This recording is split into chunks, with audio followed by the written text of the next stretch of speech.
So I have just finished reading a book about the history of the comic strip, and I've discussed some of my thoughts about that. And I've also shown you a book which was issued by the post office for the 100th anniversary of the comic strip, and that book had some full color views of these comic strips. But I really haven't shown you in full what many of these comics looked like. So I thought of something that I could do with this channel. I have shown a few months out of this Little Nemo calendar, and this really gives an idea of Little Nemo. But it occurred to me that another thing I could do to really discuss the history of the comic strip is to show you this book. Now, about a month or so ago, I went through a book called the Smithsonian Collection of Comic Books. One of these gentlemen was the editor of that, so I guess they're a series of sorts. Now, this is a little different because these are newspaper comics, and they also range from a long period of time. One thing that's interesting about this book is that it actually doesn't show a lot of some of the really popular ones that were being reprinted at the time period. So we only have maybe one or two Flash Gordons, one or two Little Abners, and the like. Instead, the book focuses a lot on things which weren't being printed at the time. Now, this book, it says it reaches, I think, the sixth printing, 1988, and what I can tell, I did not see any strips later than 1976. So this is good, because this way we can really focus on comics before The Far Side and Calvin and Hobbes and Bloom County, and really look at the time period before a modern look. So let's just take a look at the slip jacket, see how many of these we can identify. We have Dick Tracy, looks like Cats and Jam are kids, I think they're playing a joke there. Crazy Cat, Mickey Mouse, Popeye, Little Nemo, Flash Gordon, Breaking Up Father, well, they have the title there. You'll notice each of these strips has the sticker with the copyright on it, just perhaps to emphasize that these were newspaper strips. Mutt and Jeff, Tearing the Pirates, Little Orphan Annie, Barnaby, Gasoline Alley, Blondie. Ugh, which one's this? Maybe Happy Hooligan? I'm not sure. Doonesbury, 1971, so that would have been fairly recent. That's got to be Lil Abner there.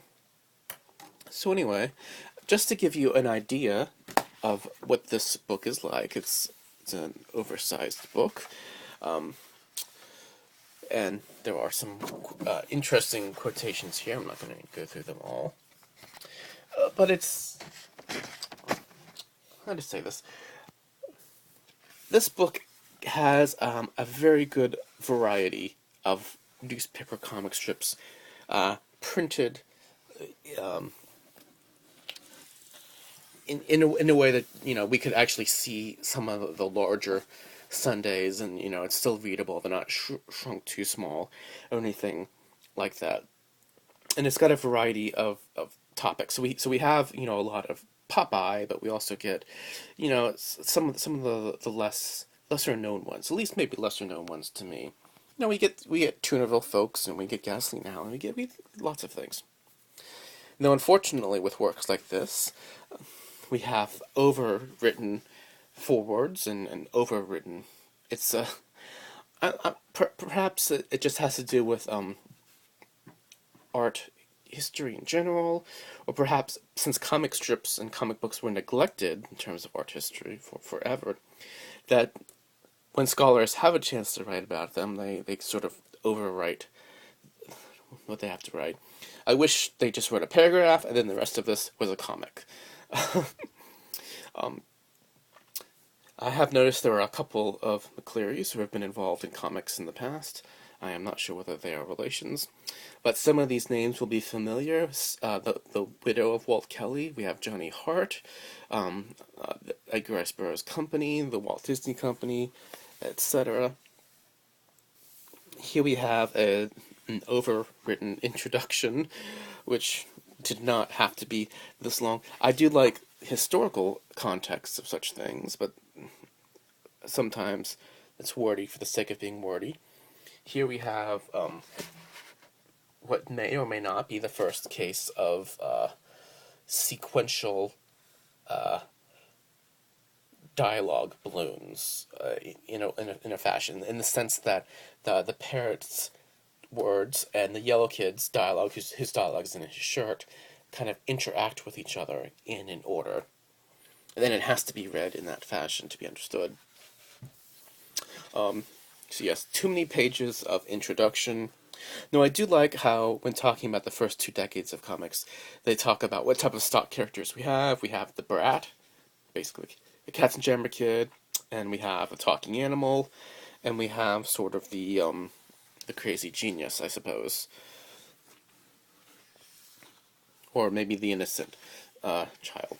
But anyway, what I was thinking would be interesting to do is maybe to go through this book, maybe 1 or 2 pages at a time, in the same way that I've been going through Little Nemo, and really to discuss the artwork. I mean, I won't be able to do this every day, but I think this would be kind of a good long-term kind of art history project.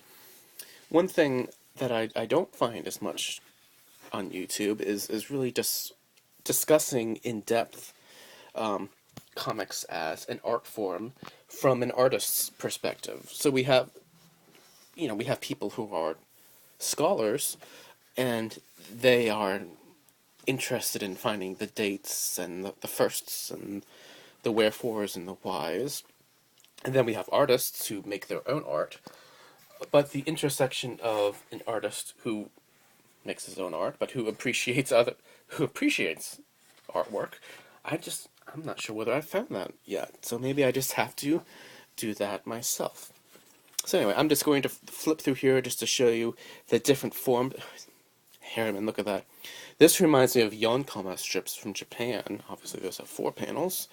But it does show the variety of shapes and sizes that comics have been in the past. I mean, just look at some of these layouts. This is really quite stunning, quite interesting. Look at this art design here. I really don't know anything about Polly and her pals as a strip, but I just love some of that design. There will, of course, be Little Nemo. We will have our Katzenjammer kids, our Gasoline Alley, Barney Google, Bob McNutt. So that's Rube Goldberg there. The Roaring Twenties. I mean, we're still in the 20s, and we're 120 pages in the book. Crazy Cats. Okay. Not quite as familiar with some of the School Days. Okay, Toonerville Folk. Every comic has a number, so that way there can be some cross-referencing. That will be very useful. Especially if I just do a page a day, I may just say comics 274 through 277. And maybe that'll be the way to title these. Oh, look at this, Barney Google Dailies. That's really interesting. I wonder how they did tone back then. I mean, maybe they just had tone paper. Look at this whaling adventure. Look at that adventure comic strips. I mean, that's something that just doesn't really exist anymore.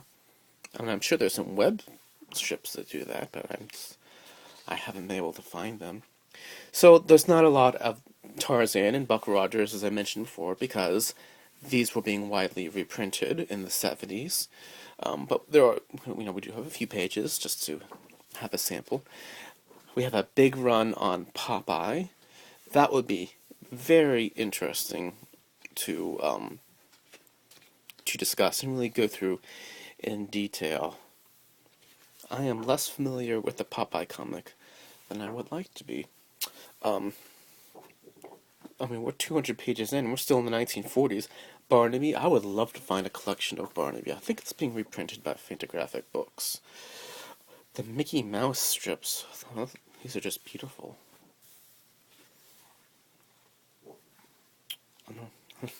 I don't know what to say. I'm just looking at some of this. Little Orphan Annie. Oh, Terry and the Pirates. Classic Dick Tracy. Okay, we're almost at the end. little bit of Lil Abner. Dr. Seuss did a strip. More Crazy Cat, Pogo. And then we come to the present day. By present, we mean the 1970s. A little bit of Peanuts. Yes, this is a bit of a tragic end. Bibliography, see, I don't see any books after 1975, perhaps. This is an annotation for all the different comics. I will be consulting this, especially with some of the more obscure strips. But anyway, I think really looking at some of these comics in depth, I think that would be a fun project for this channel, especially when I have to take a break while paint is drying or something like that is happening. Anyway, I will talk to you later. Goodbye.